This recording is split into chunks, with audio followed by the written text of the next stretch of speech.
교회의 복이란 제목으로 하나님 말씀 함께 나누고 기도하도록 하겠습니다. 저희가 지난 주일에 이 세상에서 가장 중요한 질문이 무엇인지에 대한 내용을 함께 나눴습니다. 이 세상에서 가장 중요한 질문이 뭡니까? 그것은 예수님은 누구신가? 라는 질문입니다. 왜 이 질문이 중요합니까? 이 질문에 대한 정답에 따라 우리의 영원한 생명이 결정되기 때문입니다. 예수님은 그리스도시요 살아계신 하나님의 아들이십니다. 예수님이 그리스도라는 이 고백은 예수님만이 우리의 유일한 구원자가 되신다라는 고백입니다. 조금 더 구체적으로 보면 예수님만이 우리의 왕이시요, 우리의 대제사장이시요, 우리의 선지자이십니다. 예수님께서 왕으로 우리를 다스리십니다. 예수님이 우리의 왕이 되시면 더 이상 우상이 우리를 다스릴 수가 없습니다.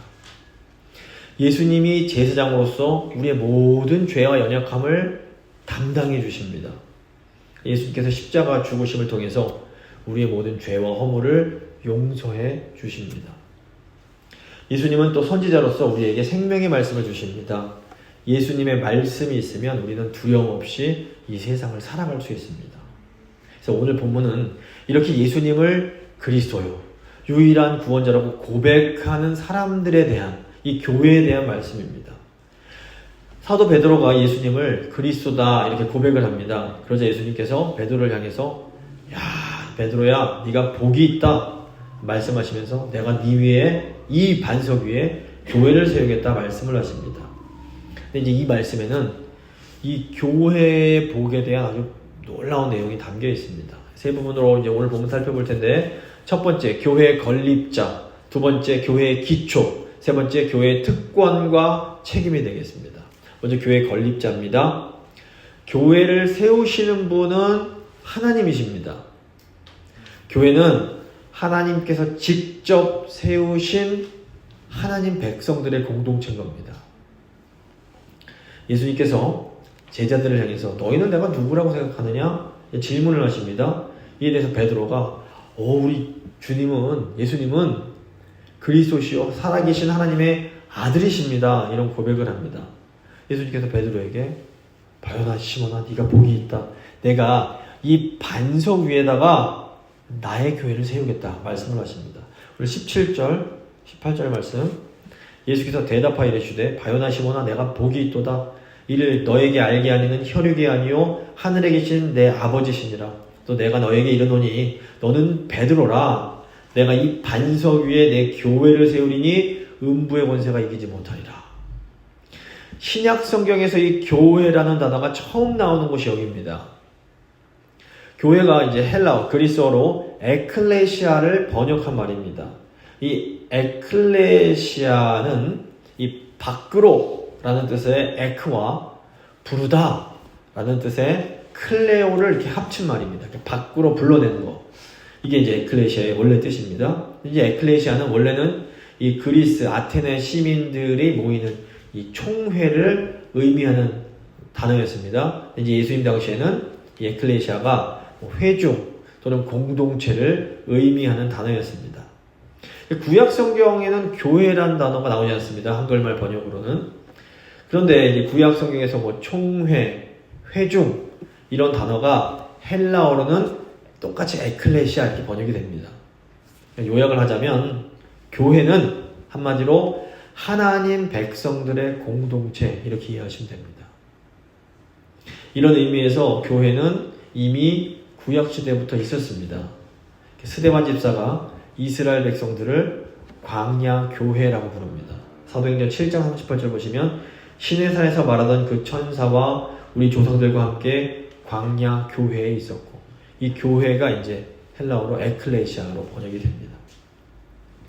신약 시대에는 우리 예수님 믿는 그리스도인들이 교회요 하나님 백성들입니다. 하지만 구약 시대에는 이스라엘 백성들이 교회이자 하나님의 백성들이었습니다. 정말 중요한 것은 이 교회를 세우시는 분이 하나님이시다라는 겁니다. 하나님께서 교회로 선택을 하시고, 하나님께서 우리를 교회로 부르시고, 하나님께서 우리를 교회로 세우십니다. 구약의 교회는 저기 아브라함 때까지 거슬러 올라갑니다. 창세기 12장부터 20장 보시면 이제 아브라함 얘기가 쭉 나옵니다. 하나님께서 먼저 아브라함을 선택하시고 부르십니다. 하나님께서 아브라함에게 자손과 땅을 주겠다 약속을 하십니다. 그리고 이 아브라함과 아브라함의 자손들을 통해서 모든 민족들이 복을 받게 하겠다 이런 말씀을 하십니다. 근데 아브라함이 이 하나님의 약속을 믿었던 겁니다. 창세기 15장과 17장을 보시면 하나님께서 이제 아브라함과 언약을 맺으십니다.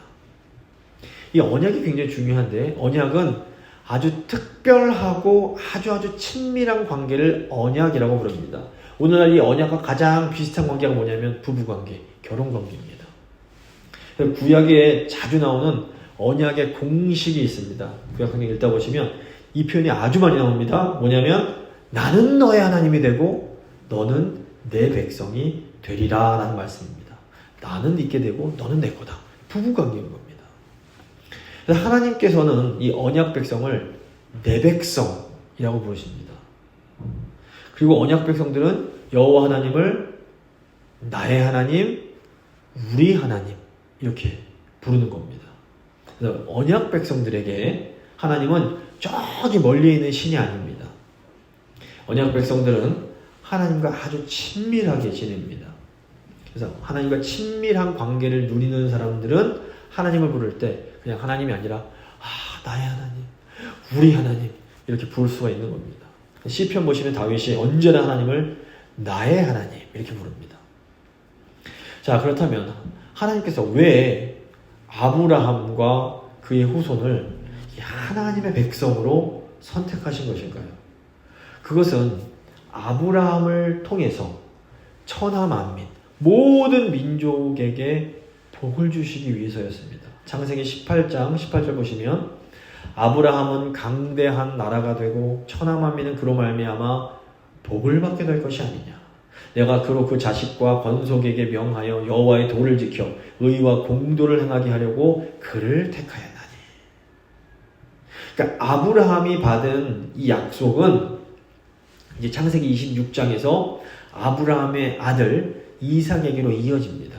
그리고 또다시 이 약속이 창세기 28장에서 이삭의 아들 또 아브라함의 손자 야곱으로 이어지게 됩니다. 잘 아시는 것처럼 야곱이 이제 12명의 아들을 낳습니다. 이 아들들이 이제 이스라엘 12지파의 조상들이 됩니다. 야곱의 가족들이 이제 애굽에 들어간 후에 400년 동안 노예 생활을 하게 되는데 창세기 15장을 보시면 하나님이 아브라함과 처음 언약 맺으실 때 이미 이 일에 대해서 다 말씀을 해주십니다. 창세기 15장 13절 보시면 여호와께서 아브라함에게 이르시되 너는 반드시 알라. 너의 자손이 이방에서 객이 되어서 그들을 섬기겠고 그들은 400년 동안 내 자손을 괴롭히리니 그들이 섬기는 날을 내가 징벌할지며 그 후에 너의 자손이 큰 재물을 이끌고 나오리라. 이게 400년 동안의 기간이 아브라함의 후손들에게는, 그러니까 교회에는 굉장히 큰 고통이었던 겁니다. 그런데 이 기간 동안에 아브라함의 후손들이 엄청나게 불어납니다. 이 고난의 시간을 통해서 하나님이 아브라함에게 하셨던 많은 자손을 주겠다라는 이 약속이 성취가 된 겁니다. 그러니까 하나님은 때로 교회에게 고통스러운 시간을 주실 수가 있습니다. 그런데 이 고난을 통해서 하나님의 약속이 이루어진다는 것을 저희가 기억해야 됩니다. 하나님께서 지금도 우리를 인도해 가고 계십니다. 자, 때가 되니까 하나님께서 이제 모세를 통해서 이스라엘을 애굽에서 구원해 내십니다. 그리고 하나님이 아브라함과 400년 전에 맺었던 그 언약을 다시 갱신하기 위해서 이스라엘을 시내산으로 인도하십니다. 이때 이제 하나님께서 이스라엘 백성들에게 주신 말씀이 참 중요합니다. 출애굽기 19장 4절 보시면 내가 애굽 사람에게 어떻게 행하였음과 내가 어떻게 독수리 날개로 너희를 업어 나에게로 인도하였음을 너희가 보았느니라. 이게 무슨 말씀입니까? 하나님께서 애굽으로부터 이스라엘을 구원해 내십니다. 교회를 구원하십니다. 하나님께서 어미 독수리가 새끼를 돌보듯이 이스라엘을 보호하시고 인도하십니다. 그러니까 교회인 우리를 구원하시고 보호해 주시고 인도해 주시는 분이 하나님이라는 겁니다. 교회인 우리를 세우시는 분이 하나님이십니다. 하나님께서 우리를 교회로 세우신다라는 것이 왜 중요할까요? 우선 하나님이 우리를 교회로 세우신다. 이걸 깨달을 때 우리가 겸손해집니다. 교회에 열심히 헌신하고 수고하고 봉사한 분들일수록 은연중에 내 마음속에 내가 이 교회를 세웠어. 이런 마음이 들기가 쉽습니다. 그렇게 생각을 하면 교회가 내 뜻대로 움직이지 않으면 왠지 마음이 불편해집니다. 이게 평생 열심히 교회를 섬기신 분들일수록 이 위험에 항상 노출되어 있습니다. 어쩔 수가 없습니다. 이때 교회를 세우신 분이 내가 아니라 하나님이심을 기억하는 것이 너무 중요합니다. 이렇게 이걸 딱 기억하고 나면 이거 내가 교회를 이렇게 섬길 수 있었던 것이 정말 하나님의 은혜구나. 이런 생각에 감사하게 됩니다. 그리고 겸손하게 하나님께 하나님 이 교회를 계속해서 신실하게 인도해 주십시오. 이렇게 기도를 드릴 수 있게 되는 겁니다. 또 하나님께서 교회를 세우신다라는 것을 깨달을 때 우리가 자신감이 있게 됩니다. 우리가 인간적인 시각으로 우리 교회를 보면 어떻습니까? 연약함과 부족함이 너무 많이 보입니다. 이 사람은 이게 부족하고 저 사람은 저게 부족하고 또 내 자신을 들여다봐도 너무 부족한 허점투성인 겁니다. 그런데 교회를 세우시는 분은 내가 아니라 우리가 아니라 하나님이십니다. 내가 잘나고 내가 뭘 잘하고 훌륭해서 교회가 세워지는 게 아니라는 겁니다. 하나님께서 지금도 은혜로 우리를 세워가고 계십니다. 우리가 이 은혜를 생각하면 하나님께 감사할 수 있습니다. 그러므로 이 하나님께서 교회를 세워가신다는 이것이 우리에게는 얼마나 기쁜 소식인지 모릅니다. 자, 이제 두 번째, 교회 기초를 생각해 보겠습니다. 교회 기초는 예수님을 믿는 제자들입니다. 18절 보시면 또 내가 너에게 이르노니 너는 베드로라 내가 이 반석 위에 내 교회를 세우리니. 예수님께서 이 반석 위에 이 베드로가 이제 그 헬라어로 페트로인데 페트로가 이제 돌, 반석이라는 뜻이 소리가 비슷합니다.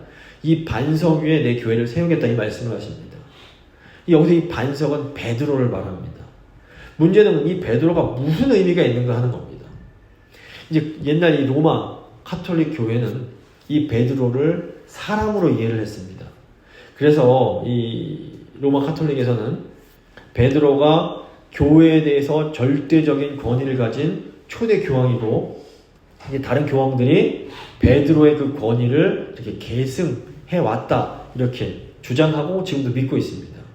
나아가 이 사람들은 교황이 공식적으로 한 말에는 오류가 있을 수 없다 이런 주장을 지금도 계속 고집하고 있습니다. 하지만 이 베드로 개인에게 이렇게 절대적 권위를 부여하는 것은 좀 문제가 있어 보입니다. 우선 사도 바울이 베드로만 교회의 기초가 아니다라고 이제 말씀을 합니다. 에베소서 2장 20절 보시면 너희는 사도들과 선지자들의 터 위에 기초 위에 세우심을 입은 자라 그리스도 예수께서 친히 모퉁이 돌이 되셨느니라 말씀합니다. 그러니까 베드로 한 명만 이제 사도 기초가 아니라 교회가 이 사도들과 또 다른 선지자들의 이 기초 위에 세워졌다라고 말을 하는 겁니다. 또 사도행전 보시면 베드로는 여러 명의 사도들 중에 한 명이었습니다. 사도행전 8장 보시면 베드로가 예루살렘 교회로부터 그러니까 다른 사도들로부터 사마리아로 파송을 받습니다. 또 사도행전 11장 보시면 베드로가 예루살렘 교회로 돌아와서 자기가 했던 사역에 대해서 보고를 합니다. 또 사도행전 15장 보시면 베드로가 아니라 예수님의 동생 야고보가 어떤 교회 중요한 일에 최종적인 판단을 내립니다. 이것은 예루살렘 교회의 실질적인 지도자가 베드로가 아닌 야고보였음을 의미합니다. 또 갈라디아서 2장 보시면 바울이 베드로를 사람들 앞에서 공개적으로 질책을 합니다. 베드로가 위선적인 모습을 보였기 때문입니다. 물론 예수님의 수제자 베드로는 초대교회가 세워지는데 아주 중요한 역할을 했습니다.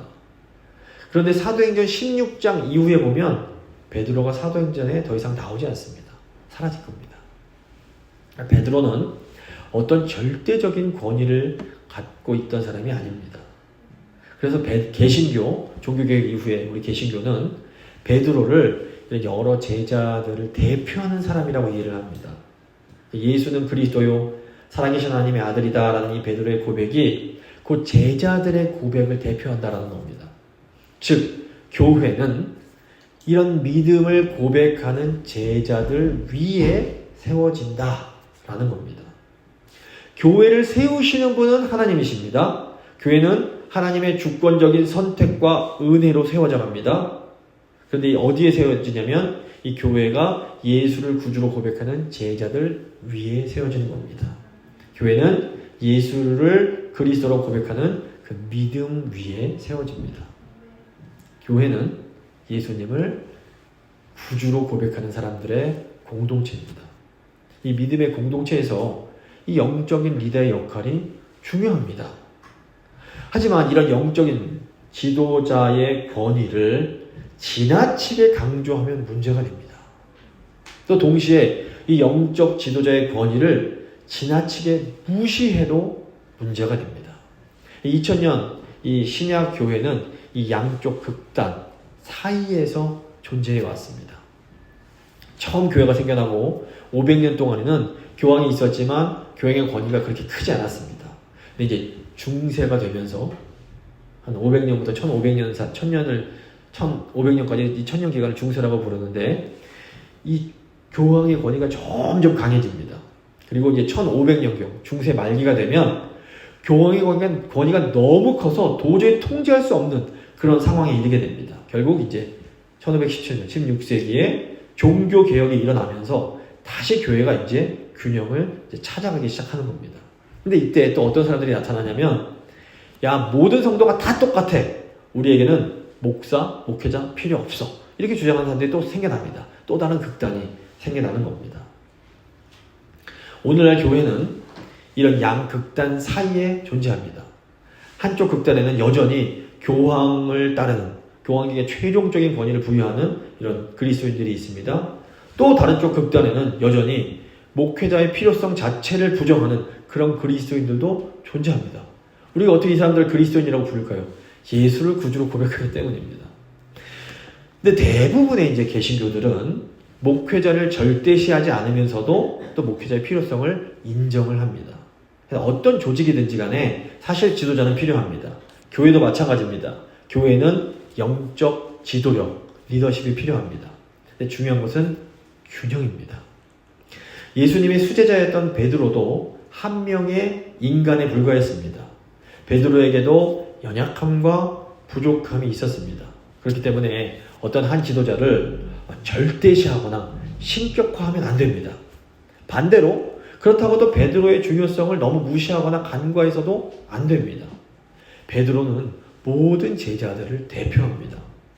베드로 덕분에 우리는 예수님의 제자들이 어떤 존재인지를 우리가 배울 수가 있습니다. 그러므로 우리는 베드로 사도에 합당한 존경과 이런 것들을 표해야 됩니다. 오늘날 교회 목사나 장로님, 권사님들도 다 마찬가지입니다. 우리가 교회 리더들을 절대시하면 안 됩니다. 교회 리더들도 인간에 불과하기 때문입니다. 나름대로 다 연약함과 어떤 부족함들을 다 가지고 있습니다.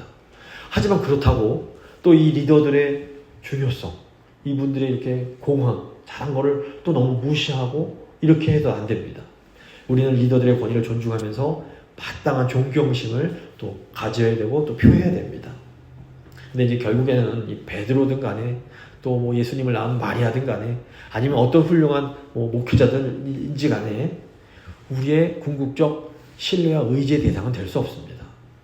오직 예수님 한 분만이 우리의 그리스도이십니다. 예수님만 우리가 전적으로 의지할 수 있는 겁니다. 그래서 오직 예수님을 신뢰하는 것, 이것이 교회의 가장 중요한 기초가 됩니다. 예수님만이 우리의 왕이 되시고, 예수님만이 우리의 제사장이 되시고, 예수님만이 우리의 유일한 선지자이시라는 것을 항상 기억하셔야 됩니다. 이제 마지막 세 번째, 교회의 특권과 책임입니다. 교회는 하나님께서 주시는 복을 받고 또 이제 그 복을 나눠줘야 됩니다. 18절 후반 보시면 음부의 권세가 이기지 못하리라. 예수님께서 말씀하십니다. 교회의 특권이 뭡니까? 우선 음부의 권세가 교회를 이기지 못하는 겁니다. 여기서 음부란 죽은 자들의 거처를 말합니다. 그러므로 음부의 권세, 음부의 문은 사망의 권세를 의미합니다. 이 세상 보시면 이 음부의 권세, 사망의 권세가 다스리고 있습니다. 하지만 교회는 하나님의 소유이기 때문에 감히 음부의 권세가 교회를 이기지 못합니다. 시내산에서 하나님께서 이스라엘과 언약 맺으실 때에 하나님께서 이스라엘 백성을 향해서 너희가 나의 소유가 될 거다 이렇게 말씀하십니다. 출애굽기 15장 5절 보시면 세계가 다 나에게 속하였나니 너희가 내 말을 잘 듣고 내 언약을 지키면 너희는 모든 민족 중에서 내 소유가 되겠고, 이 소유 보시면 이 보물 같은 아주 존귀한 소유가 이런 의미가 있습니다. 하나님은 하나님의 백성을 보물처럼 여기십니다. 그러니까 세상 그 어떤 것도 우리를 향한 이 하나님의 사랑에서 끊을 수가 없는 겁니다. 로마서 8장 38절 보시면 사도 바울이 이런 말을 합니다. 내가 확신하노니 사망이나 생명이나 천사들이나 권세자들이나 현재일이나 장래일이나 능력이나 높음이나 깊음이나 다른 어떤 피조물이라도 우리를 우리 주 그리스도 예수 안에 있는 하나님의 사랑에서 끊을 수 없으리라. 그러니까 하나님께서 예수 그리스도 안에서 우리를 소중한 자녀 삼으셨습니다. 우리는 하나님의 절대적인 사랑과 보호를 받는 존재들인 겁니다. 이 세상은 절대 이 사랑을 뺏어갈 수가 없습니다. 그렇기 때문에 우리가 이 세상을 살아갈 때는 당당하게 살아야 되는 겁니다. 하나님께서 지금 이 모습 이대로 나를 사랑하십니다. 하나님의 백성들은 다른 사람들과 자꾸 비교해가면서 저 사람들은 저기 있는데 내가 없어 이러면서 주눅 들고 위축되면 안 되는 겁니다. 하나님의 백성들은 하나님의 사랑을 받는 존재이기 때문에 언제나 당당해야 됩니다. 물론 우리가 정직하지 못하고 성실하지 못했다면 그건 부끄러운 일입니다. 그때는 또 하나님 앞에 나아가서 회개하고 다시 정직하고 성실하게 살아가면 됩니다. 하나님께서 용서하시고 새롭게 살아갈 수 있는 힘을 주십니다. 그런데 우리가 정직하고 성실하게 살아도 일이 또 안 풀릴 수가 있습니다. 이 성경에 나오는 요셉을 보시면 그 누구보다도 정직하고 성실했는데도 억울한 누명을 쓰고 감옥에 들어갑니다. 이럴 때 어떻게 하면 될까요? 이럴 때는 하나님을 신뢰하면서 당당하고 자신 있게 살면 됩니다.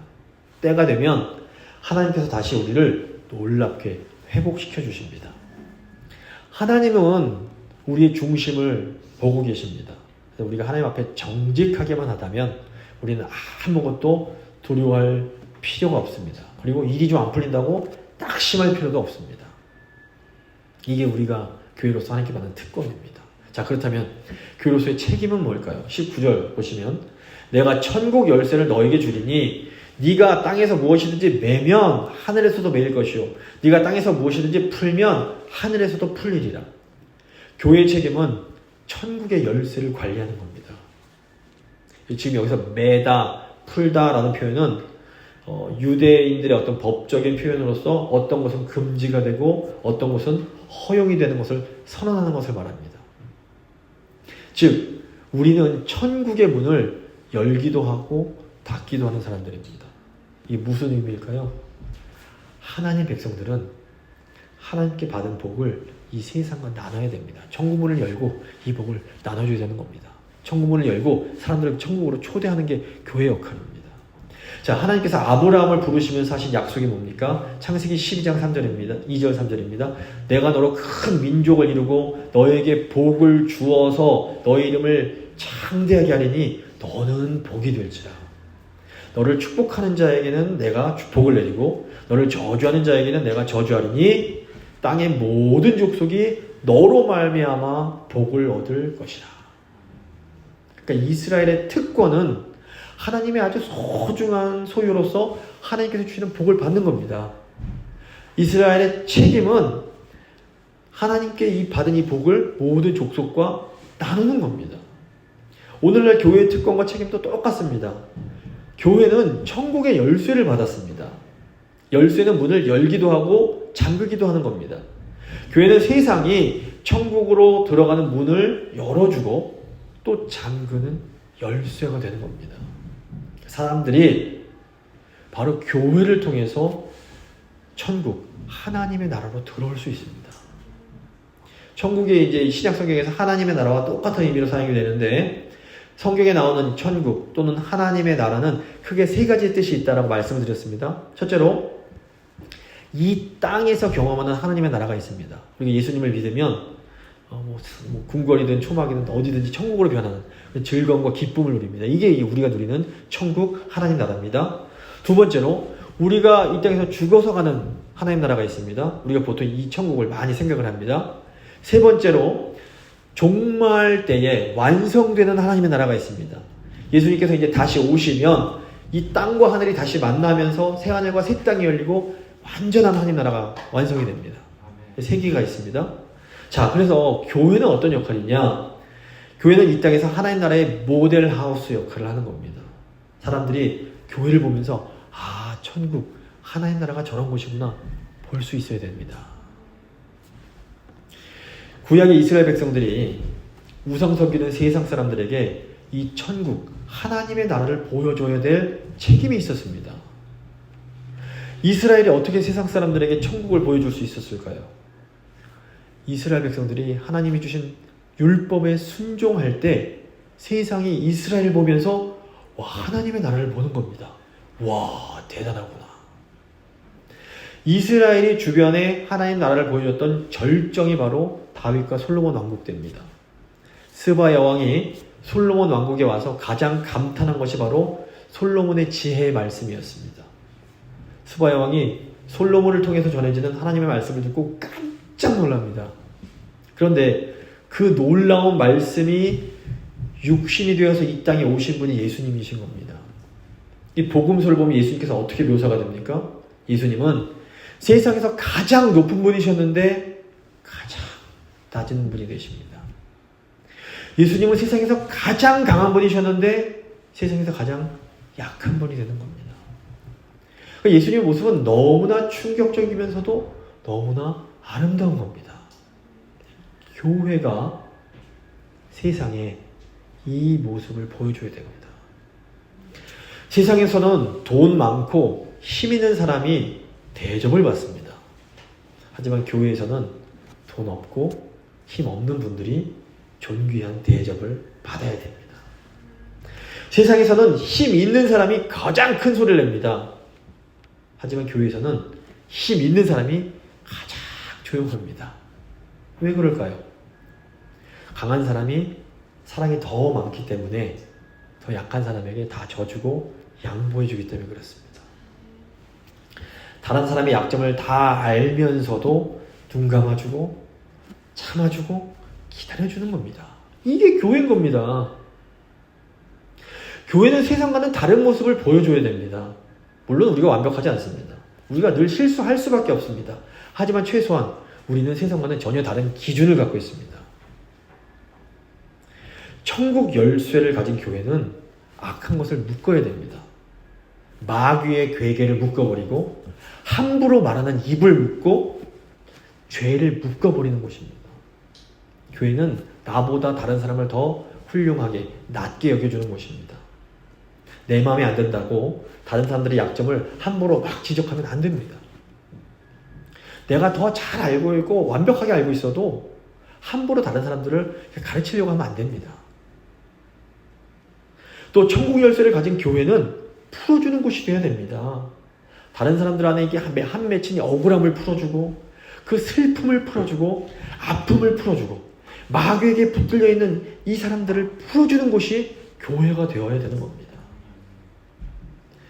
우리가 사랑으로 이 역할을 잘 감당할 때 교회는 세상을 축복하는 하나님 백성들의 이 사명을 감당할 수 있습니다. 말씀을 마무리 짓도록 하겠습니다. 교회의 건립자, 교회에 세우신 분은 하나님이십니다. 하나님께서 우리를 선택하시고 우리를 불러주시고 우리를 지금도 인도해 가고 계십니다. 교회의 기초는 예수님을 구주로 고백하는 제자들입니다. 교회는 어떤 뛰어난 훌륭한 지도자 한 명의 믿음이 아니라 예수를 주로 고백하는 믿음의 제자들 위에 세워지는 겁니다. 교회 특권은 하나님이 주시는 복을 받아 누리는 겁니다. 교회의 책임은 이 복을 이제 세상과 함께 나누는 겁니다. 이 교회 복을 풍성히 먼저 누리시고 또 풍성히 나누시는 성도님 되실 수 있기를 간절히 소망합니다. 잠시 믿음의 기도 드리십니다.